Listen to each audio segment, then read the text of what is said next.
और अब आइए नजर डालते हैं जम्मू कश्मीर की टॉप न्यूज पर। जम्मू कश्मीर में दहली धमाके के बाद सियासत लगातार जारी है और उस वक्त यह सियासत और बढ़ गई जब पीडीपी लीडर इल्तिजा मुफ्ती की तरफ से सोशल मीडिया पर एक बयान आया। उन्होंने कहा कि जम्मू कश्मीर के लोगों को या एक कश्मीरी को महज इस वजह से परेशान किया जा रहा है क्योंकि वो कश्मीर का है और कश्मीरियों को लेकर एक तरह से दुष्प्रचार किया जा रहा है। इस मौके पर अपने इस बयान में इल्तिजा मुफ्ती ने यह भी कहा कि कश्मीरियों की दरअसल छवि खराब की जा रही है। इल्तिजा मुफ्ती ने कहा कि सिर्फ एक कश्मीरी की सजा सबको नहीं दी जा सकती है, पूरे कश्मीर को एक तरह से परेशान नहीं किया जा सकता है। इल्तिजा मुफ्ती का जैसे ही यह बयान आया उसके बाद जम्मू कश्मीर बीजेपी ने इस पर पलटवार किया और जम्मू कश्मीर के कई लीडरों ने इस पर एक तरह से पलटवार करते हुए कहा कि जब जब आतंकवाद के खिलाफ आवाज उठती है या जब जब किसी आतंकी को मारा जाता है तो उस पर पीडीपी के लीडर आखिर मायूस क्यों होते हैं या दुख क्यों जाहिर करते हैं। उधर एक और बड़ी खबर आज जम्मू कश्मीर से आई क्योंकि जम्मू कश्मीर कांग्रेस का कद बढ़ा है। जी हां, आपको बताते चलें कि जम्मू कश्मीर कांग्रेस में कई जो पुराने और बड़े लीडर हैं उन्होंने कांग्रेस का दामन थामा है और इन बड़े नेताओं में जुगल किशोर शर्मा, अब्दुल मजीद वानी, सुभाष गुप्ता समेत कई लोग कांग्रेस में शामिल हुए हैं। और आपको बताते चलें कि इस मौके पर प्रदेश कांग्रेस प्रभारी और अध्यक्ष ने इन लीडरों का स्वागत किया है। दरअसल पिछले कुछ सालों में आप देखिए जम्मू कश्मीर में कांग्रेस का कद तेजी से नीचे गया है। कांग्रेस में बहुत से अंदरूनी इख्तिलाफात और इसकी वजह से इंडिया गठबंधन में जिस तरह से पीडीपी या नेशनल कॉन्फ्रेंस के साथ कांग्रेस को साथ मिलना चाहिए था वो साथ कांग्रेस को नहीं मिला।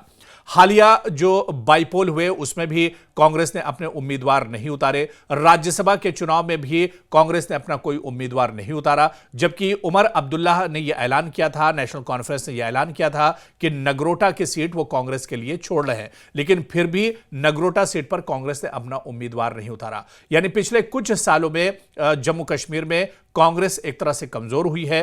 पिछले जो इंतखाबात हुए थे असेंबली में उसमें भी कांग्रेस की कारकर्दगी बहुत अच्छी नहीं रही थी, लेकिन अब यह माना जा रहा है कि कांग्रेस से कई बड़े लीडर कांग्रेस के साथ जुड़े हैं, कांग्रेस का दामन थामा है। ऐसे में आने वाले दिनों में जम्मू कश्मीर में कांग्रेस से एक तरह से बड़ा फायदा कांग्रेस का होगा और कांग्रेस का कद भी और कांग्रेस का कुंबा दोनों आने वाले दिनों में बढ़ेंगे। उधर आतंकवाद पर सीएम उमर अब्दुल्ला ने बड़ा बयान दिया। उन्होंने कहा कि हमसे कहा गया था कि हालात बदलेंगे, लेकिन कितने बदले ये आपके सामने है। उमर अब्दुल्ला दरअसल इस मौके पर बयान दे रहे थे। उमर अब्दुल्ला ने कहा कि अब जम्मू कश्मीर के लोगों को शक की नज़र से देखा जाता है। दहली धमाके के बाद जम्मू कश्मीर में जिस तरह से ताबड़तोड़ कार्रवाइयां हो रही हैं, जिस तरह से रेड किए जा रहे हैं, जिस तरह से छापेमारी हो रही है, इस पर तशवीश जताते हुए उमर अब्दुल्ला ने दरअसल यह बयान दिया था और उमर अब्दुल्ला ने यह बड़ा इल्जाम लगाया केंद्र सरकार पर और मरकजी सरकार पर। उन्होंने कहा कि हमसे कहा गया था कि 370 जब हटेगा उसके बाद जम्मू कश्मीर के हालात बेहतर होंगे, लेकिन आखिर जम्मू कश्मीर के हालात कहां बेहतर हुए। कश्मीर में भले ही आतंकवाद कुछ कम हुआ हो, लेकिन उसका असर आप देखिए कि जम्मू में अब आतंक ने अपने पैर पसार लिए हैं और जम्मू में बड़े पैमाने पर अब आतंकी हमले पिछले कुछ दिनों में हुए हैं। ऐसे में उमर अब्दुल्ला ने सीधे सीधे मरकजी सरकार से सवाल किया और उन्होंने कहा कि आखिर जो केंद्र सरकार ये कहती कि हालात बदले हैं, तो आखिर ये हालात बदले कहां हैं, क्या कुछ बदला है। आज भी यहां पर धरपकड़ की जा रही है, यहां पर युवाओं को परेशान किया जा रहा है, यहां पर शक की नजर से कश्मीर के लोगों को देखा जा रहा है, तो आखिर जम्मू कश्मीर के हालात बदले कहां हैं। जिस तरह के हालात 370 से पहले थे उसी तरह के हालात 370 के बाद है। यानी 5 साल गुजर गए 370 हटाए हुए, लेकिन कश्मीर के हालात नहीं बदले हैं और इसी पर सीएम उमर अब्दुल्ला ने यह बड़ा बयान दिया है। उधर बीजेपी ने आतंकवाद को लेकर बड़ा कटाक्ष किया है और बीजेपी का यह कहना है कि जम्मू कश्मीर की जो रिवायती पार्टियां हैं या जो नॉन बीजेपी जो पार्टियां हैं, आखिर वो आतंकवाद के साथ क्यों खड़ी रहती हैं। आखिर जब कोई आतंकी मारा जाता है या कोई इस तरह की कार्रवाई होती है तो उस पर जम्मू कश्मीर की सियासी पार्टियों के कान आखिर क्यों खड़े हो जाते हैं। और आपको बताते चलें कि आज बीजेपी की तरफ से बयान दिया गया और खुद बीजेपी नेता अभिजीत जसरोटिया ने बड़ा बयान देते हुए उन्होंने कहा कि आतंकवादियों के मरने पर जो नॉन बीजेपी जम्मू कश्मीर की पार्टियां हैं वो अफसोस जताती हैं और कहीं ना कहीं एक तरह से इनके साथ खड़ी होती है। ये आखिर कब तक चलता रहेगा, क्या कुछ जसरोटिया ने कहा था, उनका बयान भी हम आपको सुनवा रहे हैं। मैडम इल्तिजा मुफ्ती, जो आत्मनिरीक्षण इंट्रोस्पेक्शन की आज आपने बात की है, then you really need to introspect many things. काफी चीजों का आपको आत्मनिरीक्षण करवाना पड़ेगा। 2003 नदी मर्ग 24 कश्मीरी हिंदू पॉइंट ब्लैंक पे भूने जाते जिसमें 4 मासूम बच्चे थे, और आप लोग और कांग्रेस जिनकी सरकार यहां पर थी वो समय क्या कर रही थी? हीलिंग टच खेल रही थी। वो हीलिंग टच किसके लिए था? अगर आपने वो हीलिंग टच ना किया होता और उन सभी के सभी टेररिस्टों को वहीं ठोक दिया होता तो आज ये नौबत ना आती। लेकिन करें क्या? आप तो इन्हीं टेररिस्टों के मरने पर इनके घरों पे अफसोस करने चाहते हैं। इसका आत्मनिरीक्षण जरूर कीजिएगा। एक इंट्रोस्पेक्शन और कीजिएगा कि जब आपकी वालिदा यहां पर मुख्यमंत्री थी तो क्या बयान दिया करती थी? इन्हीं युवाओं को टॉन्ट करते हुए ये कहती थी ना कि क्या लेने जाते हो आप आर्मी कैंप के पास, दूध लेने जाते हो या टॉफी लेने जाते हो? उसका आत्मनिरीक्षण भी कर लीजिएगा एक बार। और जरा एक आत्मनिरीक्षण यह भी कीजिएगा, यानी कि इंट्रोस्पेक्शन कीजिएगा कि यूनिफाइड कमांड को हेड करते हुए एज ए मुख्यमंत्री पहली बार जम्मू कश्मीर के अंदर पैलेट गन किसने यूज की थी? किसने इन्हीं मासूम लोगों की आंखों तक को निकलवा दिया था उन पैलेट गन से? उसमें से एक मासूम आज ऐसा भी है जिसके दिमाग के अंदर तब का छर आज तक घूम रहा है और वो आज भी जिंदगी और मौत के बीच में जूझ रहा है। शायद आपको और आपकी मैडम महबूबा मुफ्ती को नहीं पता होगा, क्योंकि ऐसे लोगों को देखने आप नहीं जाते हो। आप तो जब कोई टेररिस्ट मर जाए उसके घर पे जरूर जाते हो। इसीलिए द स्टोरी ऑफ इंट्रोस्पेक्शन, यानी कि ये जो आत्मनिरीक्षण की कथा है, ये बहुत लंबी है। जब आत्मनिरीक्षण करने लगोगे तो यही सारे का सारा कश्मीर और यहां पर 1.5 लाख कब्रें और यहां पर जितना रक्तपात हुआ है, कहीं ना कहीं उसके तार आपके साथ जुड़े हुए मिलेंगे। और यह भी आत्मनिरीक्षण करवाइएगा कि आपका कौन सा ऐसा नेता था जो एनआईए की चार्जशीट के अकॉर्डिंग एक दरिंदा, एक खूंखार आतंकवादी जिसका नाम अबू दुर्जाना है, उसका जबरन विवाह, जबरन शादी, जबरन निकाह पुलवामा की मासूम बच्ची के साथ कौन सा नेता करवाने की फिराक में था या करवाया था? और एक आत्मनिरीक्षण अबू हमजा का भी करवाइएगा, जिसको आप ही के लोगों ने अप्रोच किया था कि हमें चुनाव जिता दीजिए, फिर भी आप चुनाव हार गए। इसीलिए जब आत्मनिरीक्षण द स्टोरी ऑफ इंट्रोस्पेक्शन चलेगी तो बड़ी लंबी स्टोरी है। शायद इतना समय ना कश्मीर के लोगों के पास है ना हमारे पास है। इसीलिए जो टेररिस्ट जहां मिलेगा उसे वहीं ठोकेंगे, उसी समय ठोकेंगे।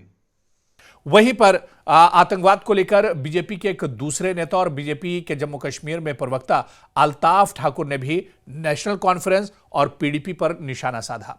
उन्होंने कहा कि पढ़े लिखे युवाओं के आतंकवाद के प्रति झुकाव के लिए जो यहां के रिवायती जमातें हैं, क्षेत्रीय जो दल है, इलाकाई जो पार्टियां हैं, दरअसल वही जिम्मेदार हैं। यानी नेशनल कॉन्फ्रेंस और पीडीपी के नेता दिल्ली ब्लास्ट के बाद आतंकवाद को जस्टिफाई एक तरह से कर रहे हैं और कहीं ना कहीं वो दिल्ली ब्लास्ट के बाद एक तरह से परेशान है। लेकिन जो आतंकवाद कश्मीर में बढ़ा या कश्मीर के बाद जो आतंकी घटनाएं पूरे देश में हो रही हैं, ये कहीं ना कहीं जम्मू कश्मीर में जिस तरह की सियासत होती रही है, जिस तरह से वोट बैंक की सियासत होती रही है, अपने अपने मफाद के लिए और खानदानी सियासत होती रही है, कहीं ना कहीं ये उसी की वजह से एक तरह से ये तमाम चीजें आज देखने को मिल रही हैं। अल्ताफ ठाकुर ने क्या कुछ कहा, उनका बयान भी हम आपको सुना रहे हैं। आज कश्मीरी यूथ, खासकर जो एजुकेटेड यूथ अगर टेरर रैंक ज्वाइन करना, उसमें अगर सबसे ज्यादा किसी का हाथ है वो रीजनल पार्टीज का है, चाहे वो नेशनल कॉन्फ्रेंस हो चाहे वो पीडीपी हो। आपने देखा दिल्ली ब्लास्ट के बाद ये टेररिज्म को जस्टिफाई कर रही है, ये टेररिस्टों को ग्लोरीफाई कर रही है। इवन यहां तक कि उमर का वीडियो सरफेस हुआ है सोशल मीडिया पे, वो खुद जिम्मेदारी ले रहा है कि मैं सुसाइड अटैक कर रहा हूं, और ये कह रहे कि उसके मकान को क्यों ढाया गया। राइट, जिस जगह से देश के खिलाफ साजिश हो रही है, जिस जगह से आतंकवादी पैदा हुआ है, उस जगह को हम थोड़ी ऐसे रहने दें, उसको तो मिटाना ही पड़ेगा। और दूसरी बात, मकान तो बन सकता है, चलिए आज नहीं कल वो मकान बनाएंगे, लेकिन जो 15 लोग दिल्ली ब्लास्ट में मरेंगे वो कब वापस आएंगे? बहुत से तरीके हैं जिससे पीडीपी हो या नेशनल कॉन्फ्रेंस हो, वो टेररिज्म को ग्लोरीफाई भी कर रही है और जस्टिफाई भी कर रहे हैं और उनको लाइसेंस दे रहे हैं कि आप सही सिस्टम पे चल रही और आप कर लीजिए। जैसे अभी इल्तिजा मुफ्ती साहिबा का ये स्टेटमेंट है कि किस तरह से बनी। मैं इल्तिजा मुफ्ती साहिबा से कहना चाहता हूं, छोटी बच्ची है, क्या आपको पता नहीं है ये किस तरह से हो रहा? अरे यही डॉक्टर देश के टैक्स से डॉक्टर बनते हैं, देश के लोग देते हैं, देश के मेडिकल कॉलेजों में पढ़ते हैं और वहां से ये देश के खिलाफ साजिशें करें और वहां से ये टेररिज्म को ऑपरेट कर रही है, चाहे वो अल फलाह यूनिवर्सिटी हो, चाहे जम्मू कश्मीर में हो। हमने देखा है, ये आज की बात नहीं है, मैं थोड़ा पीछे आपको ले जाता हूं।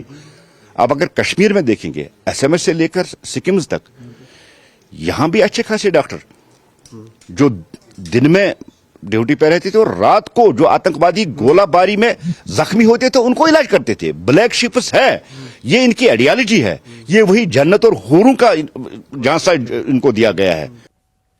इस बीच जम्मू कश्मीर में लगातार 10 नवंबर के बाद जब दिल्ली में लाल किला धमाका हुआ था, उसके बाद से ही लगातार पूरे जम्मू कश्मीर में और खासतौर से कश्मीर के कुछ इलाकों और कुछ अजला में लगातार एंटी टेरर इंटेलिजेंस यूनिट छापे मार रही है। ऐसे ही जम्मू जेल में काउंटर इंटेलिजेंस जम्मू ने छापा मारा और पाक से नेटवर्क पर सुरक्षा एजेंसियों ने बड़ा एक्शन लिया।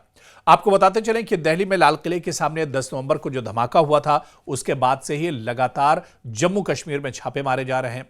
और इस बीच आप देखिए कि खासतौर से कश्मीर के जो इलाके हैं, चाहे पुलवामा की बात करें, अनंतनाग की बात करें, शोपियां की बात करें, ये वो सब इलाके हैं जहां पर लगातार सीआईके की तरफ से छापे मारे जा रहे हैं, एनआईए की तरफ से छापे मारे जा रहे हैं और जो संदिग्ध है, जो शक के दायरे में है, उन तक पहुंचने की कोशिश की जा रही है। इस बीच आप देखिए कि जम्मू कश्मीर के कई जो जेल हैं, चाहे जम्मू के जेल की बात करें, कठुआ जेल की बात करें, इसी तरह से दूसरे जो इलाकाई जो जेल है या डिस्ट्रिक्ट जो जेल है, वहां पर भी जेल के अंदर बाकायदा तलाशी ली जा रही है। जेल के अंदर भी पाकिस्तान के जो लिंक्स हैं उन्हें खंगालने की कोशिश लगातार की जा रही है। तो दिल्ली धमाके के तार क्योंकि जम्मू कश्मीर से जुड़े थे, इस वजह से जम्मू कश्मीर में लगातार छापामार कार्रवाई की जा रही है, लगातार रेड की जा रही है और सबूतों को खंगालने की पूरी कोशिश की जा रही है। ऐसे ही दिल्ली धमाका मामले में एनआईए को ड्रोन इंस्ट्रक्टर की लगातार तलाश है। जी हां, जिस तरह से बड़ा खुलासा हुआ था कि दिल्ली धमाका जो ब्लास्ट हुआ है उसमें दरअसल ड्रोन के इस्तेमाल को लेकर भी एक रणनीति बनाई जा रही थी, लेकिन उससे पहले ही यह दिल्ली का धमाका हो गया और अब एनआईए उस ड्रोन इंस्ट्रक्टर की तलाश में है जो इस पूरी वारदात को अंजाम देना चाहता था, जो इस ड्रोन के जरिए बड़ा हमला दरअसल अंजाम देना चाहता था।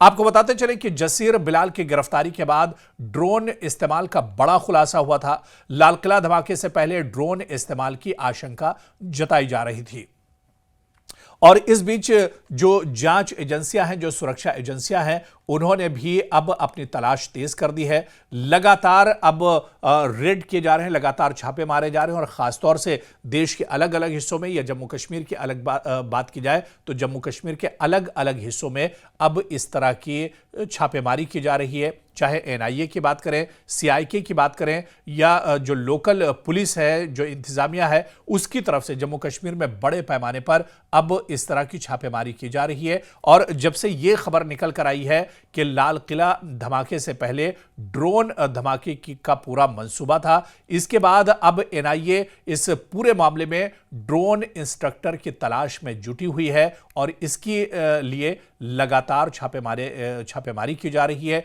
रेड की जा रही है और इस धमाके से जुड़ी जो अलग अलग कड़ियां हैं उन्हें जोड़ने की कोशिश की जा रही है।